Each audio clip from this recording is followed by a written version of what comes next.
2 Thessalonians chapter 1 verse 13. 2 Thessalonians chapter 1 verse 13.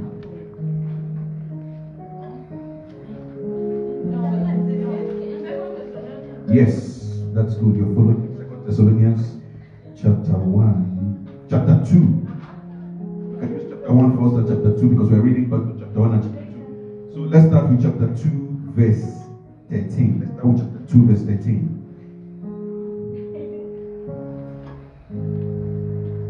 But we are bound to give thanks always to God for you, in love of the Lord.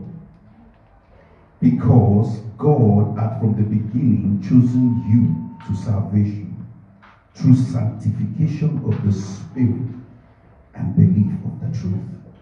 The same 2 Thessalonians chapter 1 verse 3.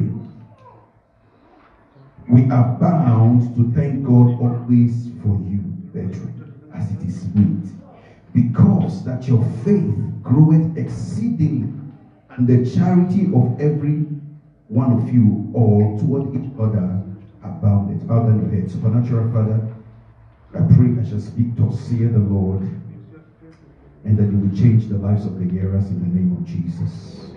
Amen. I want to speak on briefly, bound to give thanks. Bound to give thanks.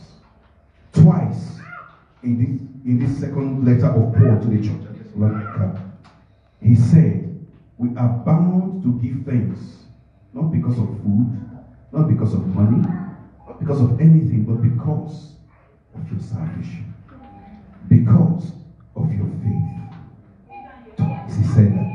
And we know that if God says something twice, it means it is not only close, but it is important to the heart of God. Praise the Lord.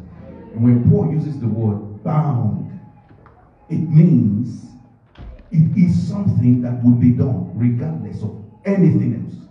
We are bound. Just imagine yourself in chains for a moment. You are bound to give thanks because you have been counted among the saints. Because your names are written in the book of life. Because God has separated you from the world. Because you are going to heaven when Jesus comes. Oh, he said we are bound to give thanks. And apart from that, he said, because not just that you have this precious faith that Paul that talked about, but that you are now expressing love towards one another. You know that there are three things that we abide. What is one of them? Love.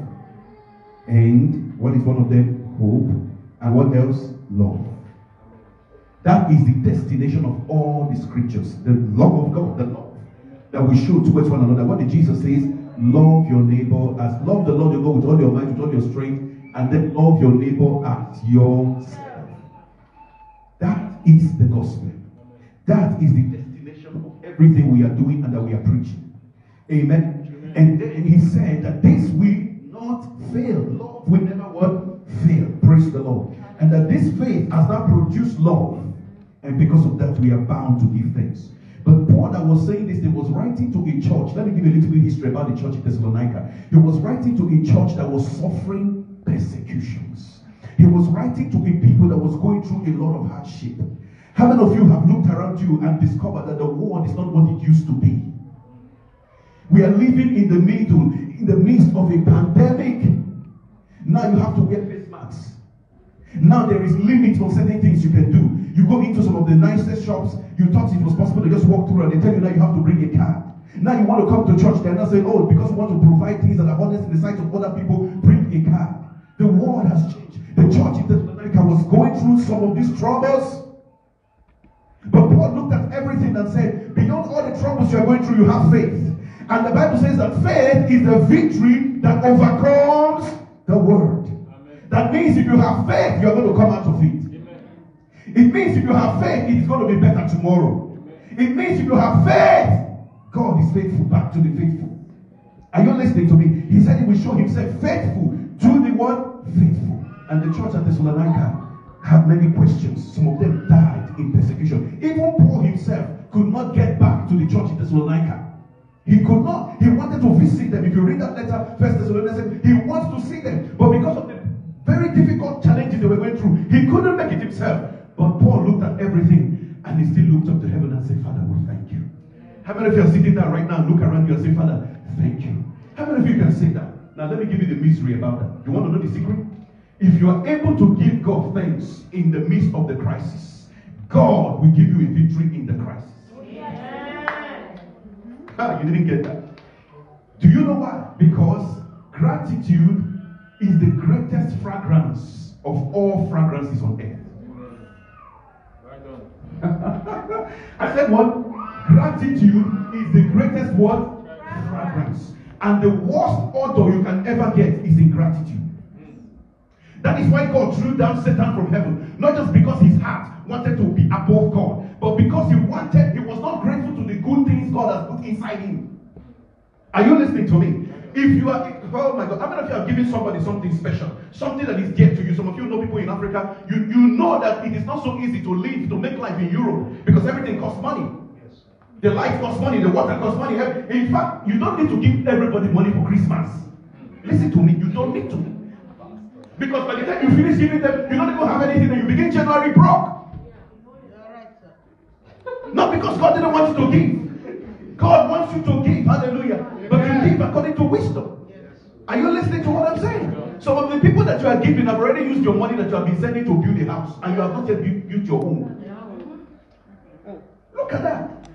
So when you give these people some of these things, some of you must have this experience. I know what I'm talking about. Because God has given you the means to be able to be a blessing. How many of you have seen people come back and say thank you? Sometimes you send and then they tell you, is it only what you're sending? Is this all you have to send? And then you look around and you look at your bank account and you know Sparkasse or Volksbank is not giving you an extra on the money you put in. Even if they manage to give you, then they take an interest. In fact, you end up struggling paying the interest before the capital sum that they get you. That is how bad debt is. That's why God don't want you to do it. But sometimes people push you and then there is no gratitude. That is why ingratitude becomes what? An odor. It becomes what? There are people you see, you just see them, they are coming this way, you go this way. Not because you hate them, just because of their ingratitude. Are you listening to me? It is the same. Do you know that you are made in the image and likeness of God? The same thing that pleases the heart of God. What is good, what is bad. If you say thank you, Jesus, that you died for me. If you say thank you, Father, even if I can't see it just yet, He is an intentional God. He is going to make a way for me where there is no way. And God looks down from heaven and says, who is that son? Who is that daughter of mine? Even though he doesn't have something to eat, he is still saying, thank you, Father. How many of you remember Jesus when he was about to break the 5 loaves and the 2 fishes? The Bible says that the apostles, the disciples told him, there is not enough to feed the people. Jesus didn't take the bread and looked up to heaven and said, Father, why now? He didn't say, Father, why now? That means if you are complaining, there is no miracle coming. Because complaining is not faith. Are you listening to me? Faith speaks and we believe what we speak. Are you listening to me? Abraham called those things that be not as though they were. Why? Because he was acting in the likeness of God. Because God was faithful to give him what he promised. Are you listening to me? So when you're saying why now, you're already telling God, Father, it seems like you can't do this. Do you know that John the Baptist questioned God when they put him in prison? Go back to Jesus Christ and ask him, are you the one that was sent? This was the same John the Baptist that gave confirmation that this is the Son of God. He was king. No, you never heard that. Nobody told you that in the Bible. A child, a maiden, a young girl, probably a teenager, was the one that asked for his head because the mother said, go and bring his head. I don't want to preempt God in what I'm going to say, but I'm going to tell you something. If you give God thanks in that crisis, it is possible you will save your head. Is Pastor preaching already? I said you can give God praise in the middle of the crisis because Joseph did, Job did, and the Bible says God gave them back better than they had before. If they decided to curse God and die, they would have died and there will be no memory of them. But the Bible says that the memory of the just is blessed. It means anybody that can give God thanks in the midst of a pandemic and believe Him that it is possible, God will make it happen for you. Amen. Because why? Your faith is the precious commodity God has given you. It is the most precious commodity on earth, your faith. I don't know whether anybody told you that. I said what? Write it down. Please, our media, I want to get me that quote. I said your faith is the most precious commodity that you have on earth. Amen. Praise the Lord. Some of you are waiting until you get to heaven to express faith. You don't need to express faith in heaven because everything is already there for you. Didn't you read that in your Bible? The Bible says you will even play with the lion will not bite you. That is how good heaven is. Some of you are looking at me, do you know how beautiful it is to see a lion with all that big bears? How many of you have been to the zoo and see a lion? So kingly. Do you know that rich men keep lions in their zoo, in their house? And let me go further. Even rich men, to show you that they have so much money, they even kill lions and eat lions. Do you know how much it is to get a knee of a lion? And God is saying that the time will come you can play with the lion. And it will not bite you. The child will play with the serpent, nothing will happen. Why? Because your faith is what gets you there. And if your faith can get you there, God said, just believe me one more time. Just believe me one more time. In the midst of a pandemic, and give thanks. Don't question, just give thanks. When you cannot make sense of it, just do what? Give thanks. When you give thanks, it provokes the heart of God. It provokes the heart of God. That is what happened for the church in Thessalonica. Hallelujah. Praise the Lord. Some of you listening to me right now, you say, oh, maybe that man cheated me. He promised me he's going to have men. Listen to me. Don't promise a woman you're going to marry him and don't marry him. Marry her. You're bringing a curse. Basically, you're bringing a curse on yourself. Because the Bible even talked about it. There is nothing worse like a woman that is rejected. So if you're going to tell a man, I'm going to marry you, make sure. If you're listening to me right now, repent. Go back to that girl and do what you said. Otherwise, our Thanksgiving will cause trouble for you. Are you listening to me?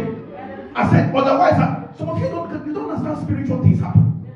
I said, in the kingdom of God, there is nothing like happenstance. What you sow is what you reap. Definitely.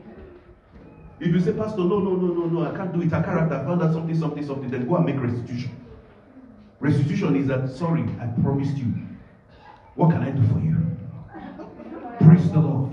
And if you're a woman, it's the same thing. You don't give people confidence into something and break their heart. The year is ending and the Lord is telling me already prepare your heart for 2022. God is already giving me something for 2022. I'm not even touching it yet. But I'm telling you that your Thanksgiving will make a way for you. Amen. Somebody look at your heart and say, I'm bound to give thanks. I am bound to give thanks because I have breath. I am bound to give thanks because I don't have coronavirus. I am bound to give thanks because I recovered from coronavirus. It killed some people. I am bound to give thanks because I went to Africa and I came back. I am bound to give thanks because I came to this country. I did not have mother, I did not have father. But today I have documents. I am a legal resident in a foreign land. Hallelujah. If I get a witness, can I get a hallelujah in here? Hallelujah. Have you never talked about it? You never talked about it. You know, when you don't have something, you know the value of it. When you don't have something. How many of you remember those days? I'm not talking of those ones who just came. If you just came 5 years ago, 7 years ago, you are just that. Praise the Lord. The time when we came, if you don't have a document, you can't come out of your house. How many of you know what is called us-5 meeting? Brother, I'm sure you know what I'm talking about. They don't ask it anymore. No, police is not. These days, it has been stopped. I mean, it has been banned. They don't do it anymore. The police doesn't just see you and start asking you randomly, us-5 meeting. Those days, black man, you come out, they just see you. They don't care whether you have paper. Stop there. Us-5 meeting. If you don't have it, you will wrong. In fact, you can't come out of your house. Because some of us did not go through the process, we do not have appetite for Thanksgiving. When you go through the process, you will have reason to give thanks. That is why sometimes God is still waiting on you. God is still waiting and keeping that blessing. God is still saying, let us check this man out. Let us see his heart. Let us prove his heart. Because when God proves your heart and see there is a Thanksgiving in there, God begins to let the blessing flow through you. Because if God can get you the blessing, God can flow the blessing through you. Hallelujah. A man who is not a person of thanksgiving can't give a blessing out. It takes the heart of gratitude to be able to be a blessing. Praise the Lord. Hallelujah. We are bound to give thanks. Now let us read Romans chapter 8 verse 37 and then I close. Because this month is a month of overwhelming triumph. Oh, you didn't get that. I said this month is a month of overwhelming triumph. Listen to me. If you are fasting, you are praying. It is great. In fact, we're fasting 72 days beginning December 31st. So when you're coming for the crossover night, come fasting if possible. If not, you can break and come or start fasting. Because we're going to fast for 72 days. We are putting it higher. We used to fast 53. Don't be scared. I'll give you the way you can fast. Amen. Praise the Lord. Fasting is the most powerful spiritual weapon. If you never knew that, know that now. But there is something else that you don't need to do. All you just need to do is to let it out of your mouth and let your heart believe it and express it. You don't even need to punish your body. Just enjoy yourself doing it. but do it from your heart. That is called praise. That is called thanksgiving. When you do that, God cannot refuse you. Hallelujah. I said when you do that, God cannot do what? Refuse you. How many of you are ready for this? Romans chapter 8 verse 37. Romans chapter 8 verse 37. Please, I want to close because we want Sister Kim to come now and then we'll do other, we'll still dance. Amen. Romans chapter 8 verse 37. This is just what we do once a year, like this. So please, I want to enjoy it. Romans chapter 8 verse 37. I love the Passion Translation. I don't know, brother, if you know what I'm talking about. The Passion Translation is very good. Please, I want to make your hand lift up. We're in church. We're in church. Amen. Romans chapter 8 verse 37. Look at what it says. Nay, in all these things we are more than what? Nay, in all these things we are more than what? Through him who does what? The Passion Translation says, look at this, I love it. It says, in the midst of all these things we have triumph. And I love the way the New Living Translation went further to say it. The New Living Translation is the one that said, that in all of these things we have what? Triumph. And the Passion Translation went ahead to say, in the middle of this, listen, we are in a pandemic. Some of you don't even know what we are going through. There is a new strain of this pandemic. And some of you just wake up, you eat rice. Some of you wake up, you just have your lunch. Some of you wake up, you have your dinner, you go to work, everything goes on. You don't know what God is doing for you. You think you're better than the people it is that are contacting it. I am giving you a special message just for you today. I said God is watching specially over your life. And that is enough reason to say thank you, Jesus. That is enough reason. You see me when the sister was dancing, I was going to go on my knees. The Holy Spirit, so she went on her knees. I went on my knees. You saw people dancing, but everybody jumping, dancing. You dance. Honey, how many times did the devil try to attack this week? How many times? I told my wife, I said, Sunday is going to be a special time. I'm a spiritual man. Spiritual people face different type, they live a different kind of life. We know when things are going to happen. We know when things are going to what? You know, brother, you were telling me something about before you enter something, a transport or a plane or whatever, God will show it to you. That is the spirit life. When you understand that kind of power, you don't want to commit adultery. When you understand that kind of power, you don't want to commit fornication. Because you want to be hearing God. Because you have power with God. See, you can have power with God. Some people don't know that. That is why they're making a mistake. That is why they're living life. Oh, come to church, they're making shakara. No, you don't get it just yet. God is saying, I want to use you to express power. Amen. Hallelujah. Amen. Twice this week. First of all, I came to church is it Bible study? And I was like, what is going on? I just wanted a switch, and the next thing, all of this light went off. Everything went off. And I'm having Bible study in how many minutes? But thank God the light went back on. Because I tried everything, I don't know where it is. I tried to ask questions. The light went on, praise the Lord. I made a phone call, and then it went back up, praise the Lord. But the Lord said to me, watch it. Satan is very angry, something is about to happen again. Then I and my wife were driving home, and I got a phone call this week. Do you know when Germans tell you on the phone in German, deine Haus brennt? You didn't get that? You don't know what it means? How many of you can't speak Dutch? Some of you can speak Dutch. When they call you and say your house is on fire, what do?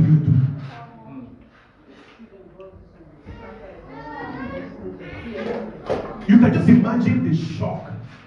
You are in the middle of the road, you are driving, and there is a call, and you are answering that call, and you are hearing your neighbor telling you, "Wo bist du?" Then a house brennt. Was brennt? Hey! Your flesh will take over for 1 minute, then suddenly the Holy Ghost shows up in your heart.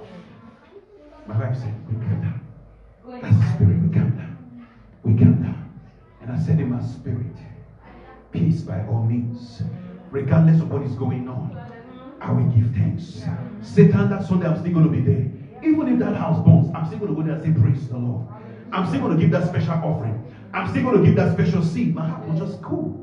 It was initially agitated. That's true. My wife saw it. Because I said, honey, how much did you buy that TV? The last one you ordered. Because my wife is good at buying things. Hallelujah. Praise God. And it costs a lot of money. Don't get jealous on that one. But when your house is burning, I'm sure you begin to calculate how much your clothes cost. Praise the Lord. If there's a nice shoe you're wearing, you say, Jesus Christ, I just bought that shoe. If there is a Louis Vuitton, that if you know, if you're dating a girl that wants Louis Vuitton, just tell her, honey, please, I think I want to take a trip. I want to take a road trip. Don't come back. Because Louis Vuitton will wreck your life. It costs a lot of money. Praise the Lord. But I'm telling you, if your house is burning, Satan wants you to begin to see how much God has done for you. And he wants to take it. But God said that is not your portion in the name of Jesus. And we got to the house and everything was fine in Jesus' name. The fire service came and said, praise God, everything was fine. We got just in time. God will bring you on time in the name of Jesus. I said, God will bring you on time in the name of Jesus. Every evil plan against your life dies today in the name of Jesus. If you're not getting any battle, it means the devil doesn't take you special. The devil fights special people. Are you listening to me? I'm a pastor. When people are fighting me as a pastor, fighting the church, fighting everything, I am rejoicing.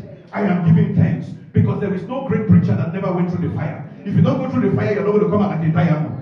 Are you listening to me? I want somebody to stand on their feet today. I want somebody to stand on their feet today. If you're ready for a supernatural life of victory, I want to stand on your feet. God is going to make all things work together for your good. Because you are bound to give thanks. Please, I want you to stand on your feet. I'm going to be praying over you, but I want to say something before I do that. We are in a living church. You know what it means to be in a living church? It means a church where the Holy Ghost is functional. It means a church where we don't do things by the flesh. Somebody walked up to me and told me, Pastor, my pastor said I shouldn't take, what do you call it? The vaccine.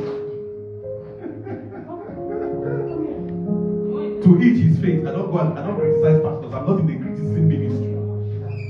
I'm too busy hearing the Holy Ghost to criticize somebody. Criticism is satanic. Anybody that is criticizing you, mark that person. Demon spirits are walking through that person. Are you listening to me? Are you hearing what I'm saying? And I told the person, and more than one person has told me that, and I thank God some of them are listening to the truth. Didn't you read in your Bible that God heals more than one way? You have never read in your Bible that God heals more than one way, and then the pastor told you that you shouldn't take vaccination. Oh, so why did you take vaccination for tetanus? Why did you take all the vaccination you took as a child? Because that is what the vaccination is about. Hallelujah. The Bible says, is there no balm in here? He's talking of medicine. If I start teaching, if you come to Bible study, it's why I teach. There are people in the Bible that died and they were anointed. You didn't listen to me. I said there were people in the Bible that what? Died. Oh, you said, Pastor, go to 2 Samuel chapter 14. Please, I want to close. 2 Samuel chapter 14.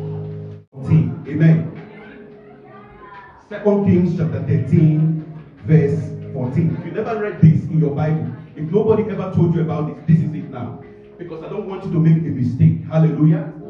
Don't make a mistake. The Bible says, now Elisha was falling sick of the sickness whereof he died. Elisha fell sick of the sickness whereof he was. Do you know who Elisha was? Elisha was a man that even after he died, his bones still raised up the dead. So because you are anointed, some of you don't know that spiritually, God may want you to glorify him by a certain form of death. You didn't hear that? I said God may want you to glorify him by a certain form of what? But that is not your portion, because you will live long and fulfill your days in Jesus' name. But then it demands what? Wisdom. What is wisdom? The correct application of what? Knowledge. If God is saying to you that there is medicine, you had better take advantage of it when it is necessary. Doesn't mean that God does not heal. God heals, but God heals by many what? Means. Are you listening to me? That is why we have hospitals. Even some of the prophets that are telling you, some of you don't know, they even have hospitals that they have used their money to build. Are you listening to me? God heals. God is a God of healing. Amen. Amen. But God also heals by what? Different means. Jesus Christ healed somebody by spitting on the ground and taking the dust and putting on his eyes. If I do that today, some of you will say, Pastor is a collected juju from some African country. But that is what Jesus did. Hallelujah. I want to stand on your feet. I want to pray over you. I want to pray something special over you. There's a reason why I'm saying this, because I want you to believe based on the word of God. Hallelujah. Based on what? The word of God, not the word of man. I want to close your eyes. This blessing belongs to those that have given their lives to Jesus. This blessing belongs to what? To those that have given their life to what? To Jesus. You are not giving thanks when you are not born again. You are just like everybody else in the world. Amen. Amen. So if you have not given your life to Jesus and you say today, Father, I want to give my life to God. Please, I want Sister Gift to start to prepare. I want you right now, everybody's eyes closed. I want you to lift up your right hand. I want to pray. I want you to say these words after me. Thank you for that. Thank you for that. Thank you for those hands that are going up. Yes, thank you for those hands. Thank you for those hands that are going up. Please, I want you to come to the front. Please, I want you that is raising your hand, come to the front. I want to say prayer with you. Come. Please come quickly to the front. If you raise up your hand, come to the front, please. Thank you. God bless you. Thank you, Jesus. Come to the front. There is no shame in saying, I believe Jesus. Yes, God bless you. Quickly, if you are raising up your hand, come to the front. You are making a public witness. All eyes closed. I want you to look at me. This is very important. Close your eyes. Say boldly after me, Lord Jesus, I surrender to you today. I believe you are the Son of God. I want you to say with your mouth words. The words we speak, they are spirit and life. Amen. I believe you are the Son of God. I believe that you came to this earth and that you died and that you rose again. You died for my sins. I am sorry for all the sins I've done. Lord Jesus, forgive me. Come into my heart. Be the Lord of my life. Today, the 5th of December, I believe in you and I say you are my Lord. Thank you, Jesus, for saving me. I am washed. I am cleansed. I am saved. Amen. Now look at me. Do you believe what you just said? Do you believe what you just said? Do you believe what you just said? Do you believe what you just said? You have made a confession that heaven is a witness. Now close your eyes. I want to pray for you. Father, let it be the day of a new beginning for them in the name of Jesus. The life of victory, let it be their portion in the name of Jesus. Father, I pray that from today people shall see them and want to know the God that they serve. Let goodness, mercy follow them, pursue them, and overtake them. In the name of Jesus. Amen. You can go back to your seat. Please, I want to give them cards. Oh, give God a clap of for that. Make sure you give them cards. Praise the Lord. Hallelujah. Oh, give God a better clap offering. Now for everybody, I pray over you in the name of Jesus. You that heard the word of the Lord today. God will beautify your life in the name of Jesus. As you continue to give thanks, your life shall be beautiful in Jesus' name. Amen. Praise the Lord.